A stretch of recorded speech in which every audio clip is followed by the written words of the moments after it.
Hey you, the guy on the other end of the internet. Are you going to want to put mods into SnowRunner? Well good, because this is the video for you. Now, as I'm sure you may have assumed at this point, this video is completely and entirely about mods in SnowRunner, because recently the devs actually put out an entire basically article on everything that we needed to know about mods going forward into the game. So without any further ado, we're going to break it down, tear it apart. I'm going to give my personal opinions on what was said, and I would love to hear from you guys in the comments section below on your thoughts and opinions as we carry on throughout this analysis. But before we get into all of that, we're actually going to be showing one of the latest vehicle presentations for the game, which is the CAT CT680 with a length of 8.2 meters, width of 2.6 meters, a fuel capacity of 280 liters, and much more. This truck is ready to take on just about whatever you throw at it, especially considering the fact that the all-wheel drive is upgradable, diff lock is switchable, and it's a role of heavy duty. So this truck can pretty much do any sort of on- and off-road hauling that you might have in front of you.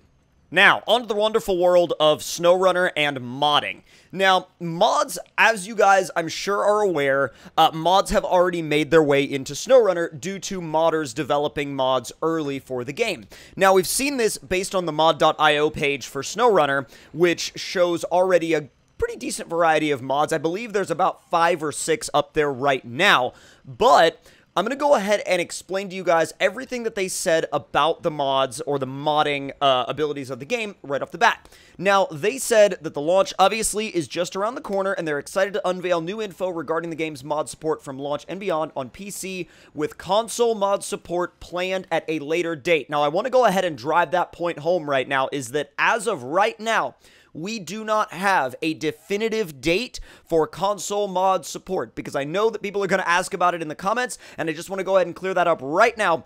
Currently, we do not have a defined date for when console mod support will launch. Now, I, for one, am hoping that it will launch soon after release, but we will just have to wait and see what the developers say. Now, on to the modding talk itself. Now, they've basically said that there will be a lot of mods going into this game. Obviously, I feel like they assume there will be a lot of mods because there's nearly 5,000 of them in MudRunner already, but they go over how to install mods, how to submit mods, modder rewards, and types of mods. So, going off of the how to install mods, basically they said that you'll have to launch SnowRunner, go to the mods section, and create a mod.io account via the in-game menus. Then you'll be directed to the mod.io page, and then from there, you can browse a selection of mods based on category, popularity, rating, and so on. And then they said more categories will be added in the future. They said having selected a mod, click on the subscribe button, and then it'll be installed the next time you launch SnowRunner. And then in-game, you can manage which mods that you have active at a given time. So basically, you'll have a built-in mod enabler. Now, how to submit mods is basically, it's still pretty straightforward, but all you have to do is log into mod.io and then click the Add Mod button on the mod.io SnowRunner page. You can select its visibility, private or public, your tags, include an image, and give a description of your mod. Now, what's interesting is the fact that they also have rewards for mods, which I haven't really seen done before at all in this series. I'm sure there are other games that have done something similar, but this series, it is definitely a first. And if you want to see the entire written details, I'll leave a link to the post on the Focus forums in the description down below. Now, they've said based on mod popularity, a number of modders will receive a portion of money from a combined pool. Now, this is very interesting. Like, the potential for modders to get basically paid by the devs for their mods.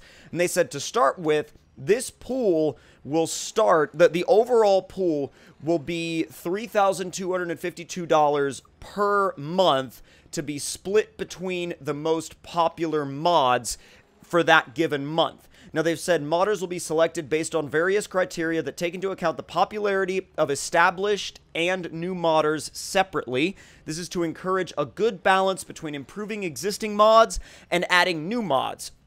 Now, they didn't go into full detail there on what all those details would basically entail or what the requirements would be, but I, for one, am very curious to see what this does to the overall modding ecosystem and the overall modding environment.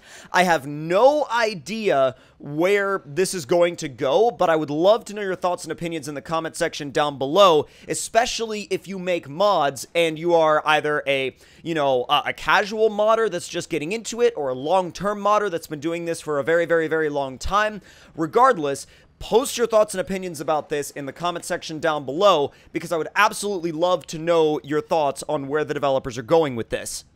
And last but certainly not least, from this particular topic, we go on to the different types of mods. Now, they've said that at launch, you'll be able to mod vehicles, with their look and shape, etc. However, shortly after launch, which again, they didn't give an exact date for this except for saying shortly after launch, but they said shortly after launch, we will start introducing new kinds of modding functionality, such as maps, which was kind of something we expected, missions, which is definitely an interesting and new dynamic to that, and interior customization, which is huge because that's a totally different ballgame entirely. Now, does that mean that the initial mods that'll be put into the game won't have an interior view?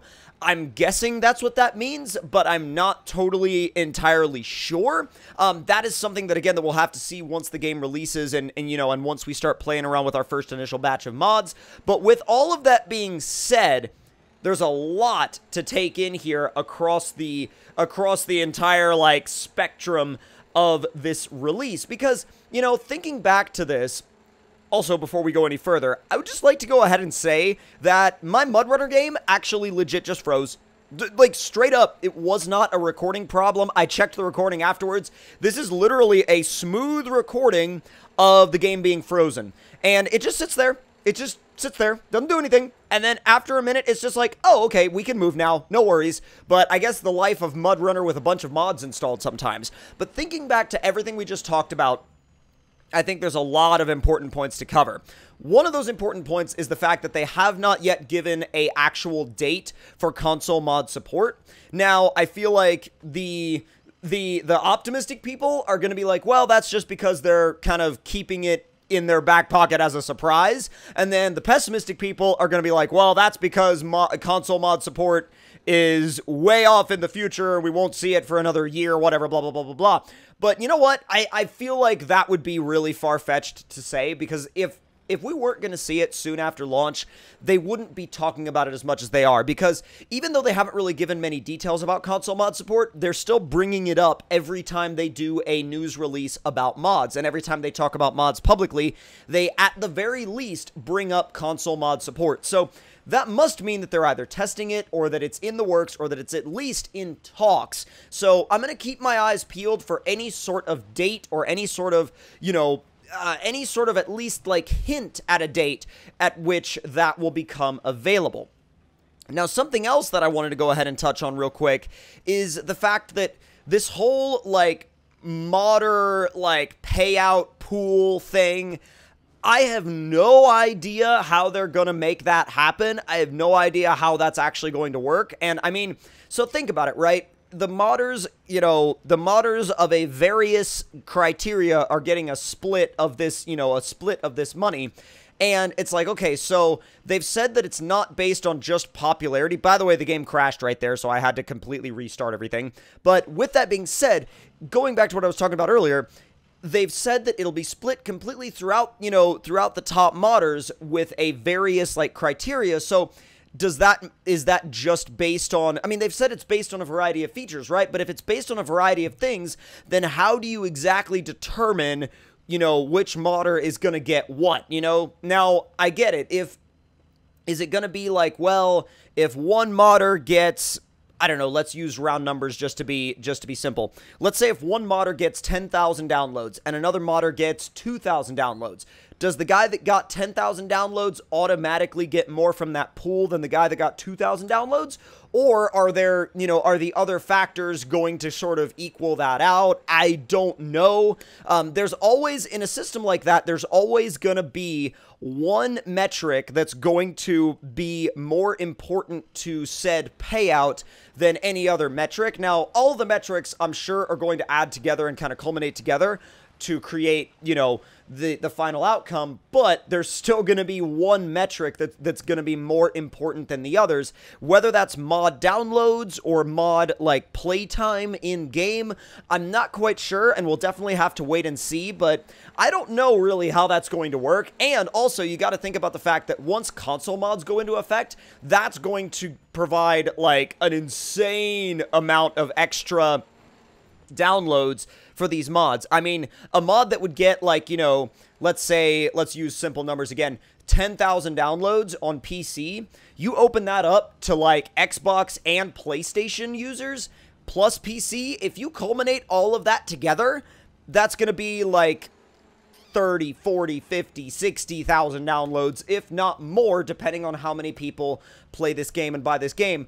But with how many people play it on Xbox anyway, when you go ahead and put mods on Xbox and PlayStation, I could see there being mods that exceed the 100,000 downloads mark. I mean, I feel like that's not too far-fetched to say, and I feel like there are going to be some people out there that are going to be like, nah, there's no way. And I'm like, dude, there's a lot of people that play this game, and there's not only a lot of people that play this game, but there are people that watch this game on my channel, for example, that play it on Xbox and don't have a gaming PC to play it on, that wish they could use mods. So I think right there, you also add a bunch of people to your pool of, like, you know, potential downloaders for these mods. Now, to finish off, we are literally 4 days away from the SnowRunner release. 4 days away. 4 freaking days. Like, just internalize that for a second. And since we are 4 days away, the developers have drawn up this handy-dandy graphic here to show you guys exactly when the game is releasing in your region on your platform of choice. So PS4 in America is going to be April 28th at 11 a.m. Eastern Time and 8 a.m. Pacific Time. Everywhere else, midnight in your local time. Xbox One, midnight local time, and Epic Games Store, midnight CEST. So regardless of whatever console or platform you're on, there are all of your release times presented for y'all. So with that being said, they answered a couple of other questions, and that is, how much will the game cost? It will be $39.99 on the Epic Games Store and $49.99 on PS4 and Xbox One. And if you want to know the other, you know, FAQs, I'll leave a link to that in the description box down below as well. And they again said, when will mods arrive on consoles? And they said, we are currently working to add mod support for consoles post-launch. We'll share more details on this when we can. They've also said, is there a hardcore mode?